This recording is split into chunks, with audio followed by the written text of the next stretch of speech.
What is up and welcome back, guys. Today we'll be working on not the STI but the Forester, and as you can tell, you can probably tell what we're doing. We're going to be taking something off our list that's been on here for a really long time. So we're going to DIY tint our car. So I'm by no means a professional tinter. This is actually like my third time. A year ago, actually probably more than a year ago, I tried tinting the back windows on the Forester. The hardest windows, of course. And I actually got some alright results on this guy right here, actually. So check that out. Of course, of the matrix dotting, you're going to get the lines, but the rest of it actually looks really good. And then the back window, if you didn't watch that video, I didn't use a heat gun, I used a blowtorch. Film doesn't react very well with a blowtorch, so it actually burnt through. So you can see it there. My car's really dirty because it's winter in Canada and it's super snowy, so there, I actually burnt through it. So someday we'll end up tinting the back again. I do have the tint now to do that, but we probably won't be doing this episode, but we'll see. Maybe I can speed through the rest and have some time to do that. Also, here's the other window. Not bad. I just, right here where the antenna is, I actually should have heated up, but I didn't have the heat gun at the time. So what we're doing today mostly is this window and this window, because I actually wanted to make sure I was kind of doing it right, and I followed some tutorials, because I'm not by any means a professional, as I said, so I'm just kind of going off what I felt and how other people did it. So I actually did get some results. So these are the two windows, and as you can see, they look good. So if you're wondering what tint percent this is 20% tint. Yeah, so I think the STI's got 25, so it's actually darker than the STI, but it's a black car, you gotta murder it out. No, I just did it because why not? I'm putting on the tint myself. If I get pulled over and I have to pull it off, I will pull it off, because anything in Alberta on these windshields are actually illegal, but if you guys are in Alberta, you know everyone has tint. It's just kind of normal thing. So we're going to pretty much be doing this method that I got these windows with over on the other side. As you see, a little bit of a mess up. Thankfully, these windows actually, they seal like right up against that rubber seal there. And because there's so much of a seal that it doesn't hit, like we've got this much space to work with. So we're not even halfway, so the seal hits that and we're all good. And then some of my edges I still need to press down, so I'll be doing that during the video, but I think it looks pretty good right now, just all blacked out. Definitely, as I said, illegal, but I mean, if I need to take it off, I will take it off. I'm tinting myself, so it's not such a big deal. The STI would have been a problem just because it costs a lot of money. That's really nice tint. But these are the things I'll be working with today to get our job going. So obviously you need your film. I got this from the vinyl place that we get all our vinyl stuff from, and it costs 40 bucks to get tint for the whole car. So I have enough to do the back windows again and the front windows. So 40 bucks. If you're doing it yourself, you save a lot of money, because standard tint job's 150 bucks starting. That's on a sedan. On a wagon, it's about 200. And then you want some soapy water. For that, I'm actually using baby shampoo. That's what people recommend. So that's what we'll be using. I use a drop of that in 16 ounces of water. Then we have our assorted razor blades. So we got this one to clean the window. We got this one to cut our tint. And then we have the scissors. Even though a lot of people don't use scissors, I'm using it to make sure I have my rounded corners. And then, of course, a squeegee. Or a credit card. This can be actually a credit card. I'm just using this because I do quite a bit of work with vinyl stuff, so I do have a nice squeegee. And then I have the actual squeegee. This is just a shower squeegee to clean my windows and make sure everything's clean. As you can tell, I already cut myself on film, so be careful. And then a heat gun. The heat gun is only required if you got really curvy windows, so like this guy would definitely need a heat gun. And I find on the front I also need the heat gun. But this guy, no heat required, just because it's pretty much a flat piece of glass. Like, look at that. There's not much curve, so we're good there.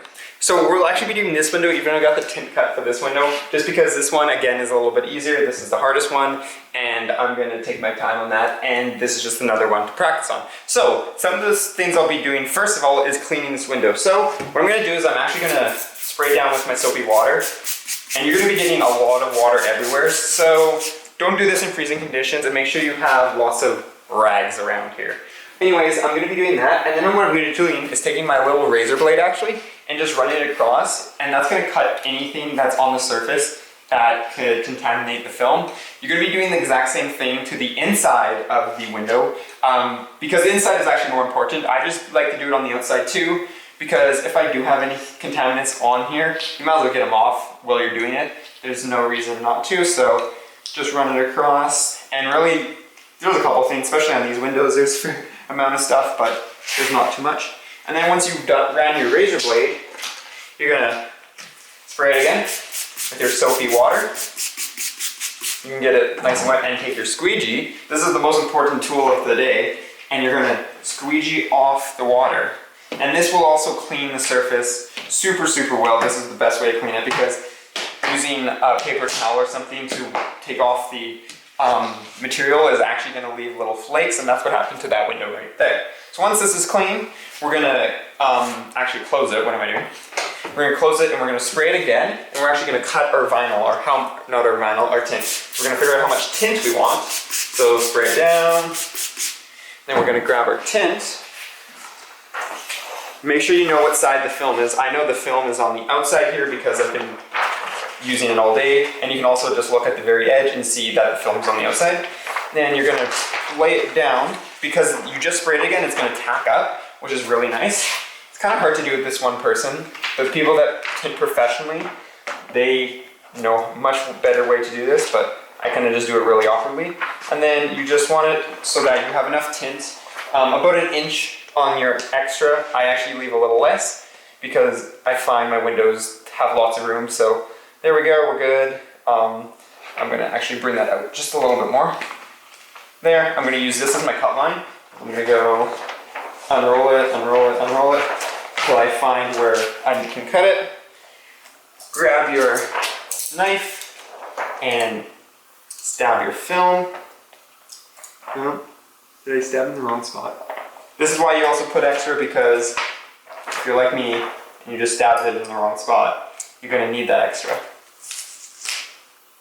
Okay, and there we have our film all ready to go and ready to be trimmed up to the right size, because as you can tell right now, it is not the right size. Now here's the interesting thing, because these are frameless windows, because most Subarus this era are, we have to use a different technique to cut our film and get it lined up. I'm just going to spray it down a little bit more underneath again, so that I have lots of movement under it. There we go, lots of water. Don't be afraid to use a ton of water just to make sure it's easily movable. So now I'm going to line it up on the bottom, so it just touches the bottom on both my sides, so right there, good, and way too far on this side. Okay, so now I should be able to go like that and then set it down, and I can actually look and see, yeah, we're good all the way around. Okay, so now we're lined up right on the bottom. So because I said these are frameless windows, usually you actually make your cuts on the seal. I don't have no seal, so what I'm going to be doing is I'm going to be cutting right on the edge of the window, so there I can actually pull it off. So you pull it out, and then I have my perfect cut, and then I'll do it on the same side and on the top here. The top, I'll actually bring it down just a skiff, so then I have a little bit of extra to put in the window seal itself. And then you have to use your best judgment for moving the film back and forth to see how much extra. That's what happened on the other window, is I moved it too much, and then I actually didn't have enough film, so I had to be very careful of where I placed it. So let's go ahead and now cut our film.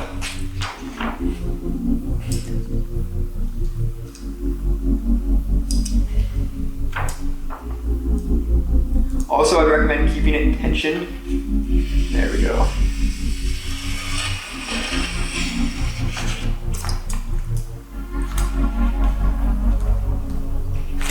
And pull it up. Oh, I'm still attached in two different places. That's not good.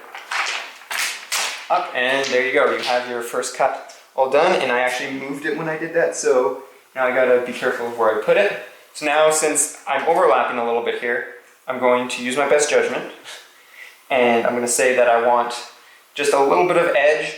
I want actually more edge than this on the side, but because it's frameless and when I cut I'm going to leave a little bit extra, I want to bring it more this way. So I'm going to leave probably, I'd say 1/8 of an inch on the side, and then I'm going to squeegee it down a little bit just so it doesn't move when I'm making this cut, because I also had that problem last time.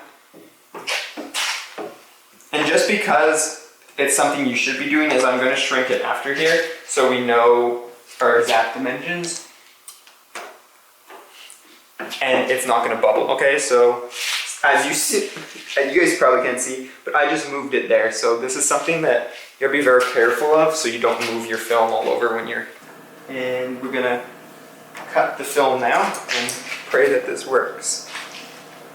So again, I'm gonna start at the top. Really doesn't matter where you start, up to whatever you want to.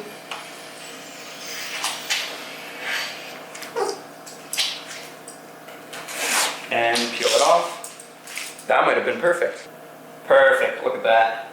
Okay, so now we have our tint cut on both sides. Now we're going to be cutting the top. So with the top you got to be careful because we don't want to mess it up. So I'm going to bring it down a little bit, but it's starting to stick. So I'm going to spray some water. There we go. Move it down a little bit so that we have some room to put inside the, or under the thing, and then you're going to check your edges again, making sure that they're good.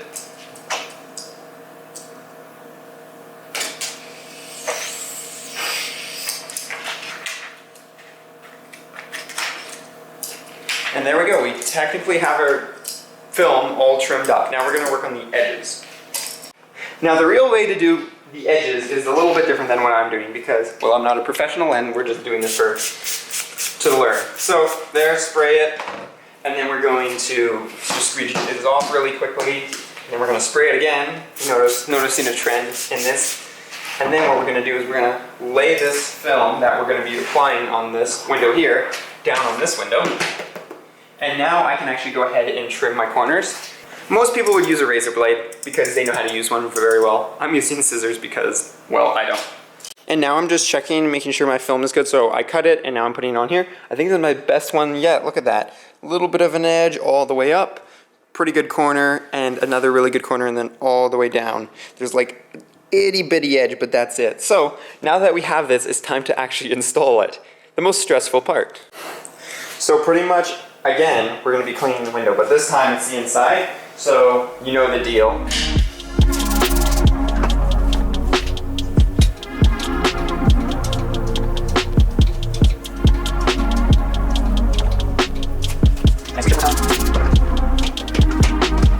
So now that we have our window prepped and our film cut, I'm gonna again spray this window beside you guys. And I'm gonna get or pretty much the top half of the film off, so then I can go ahead and lay it down on the window. I just gotta get it off this window. There we go. So like that. Lay it down on here, but peel off the top half. Once you have it all squeegeed, you're going to spray it again. Notice the trend. The soapy water is like your best friend in this. Yeah. Give it a good coat of water. And then you're going to grab your half unpeeled film from this other window. So there we go, half unpeeled. Making sure just to touch the very edges of it. And then we're going to line it up and place it on. So start at the very top and kind of put it where you want. The thing about putting this water on is actually it will help you move it around. So I'm just going to squeegee out a little bit of water, not too much pressure because I know it's not perfectly lined up, as you can see. And then what I'm going to do, I'm going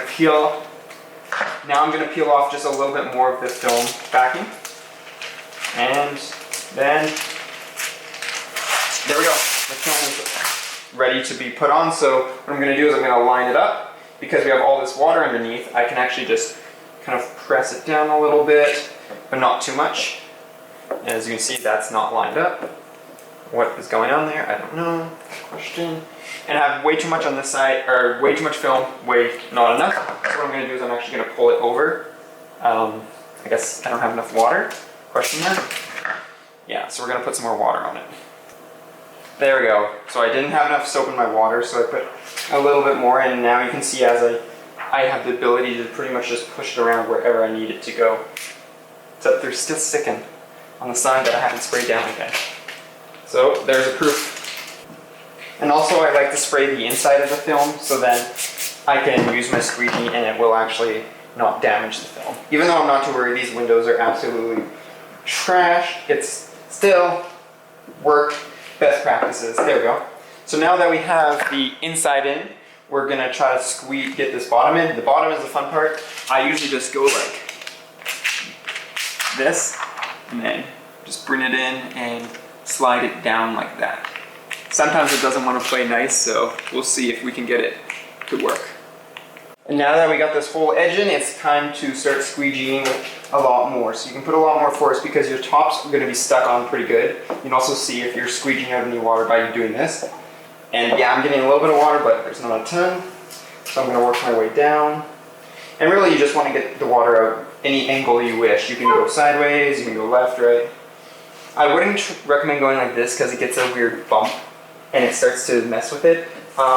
These edges are sometimes hard. I find if I just push the window back a little, the seal lets up and then you're pretty much good to go.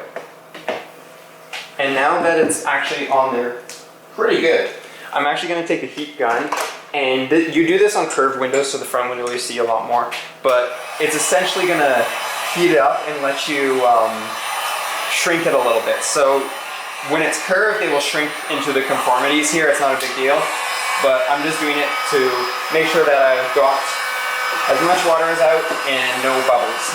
And then once you have that, you can actually go on your other side and find any bubbles. But wow, we did really good. That's probably my best window yet right there. That's good. So what we're gonna do is we're gonna head off and work on the front window, which is also the hardest window.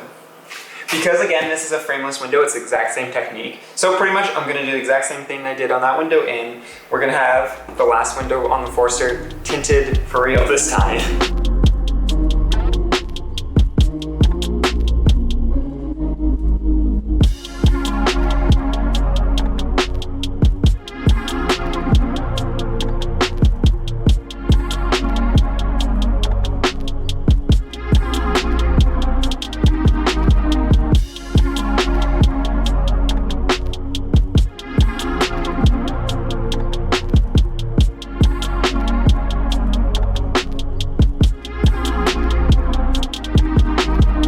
Just like that, we have our tint done, so that didn't take too long. It was a pretty good cut along here, guys.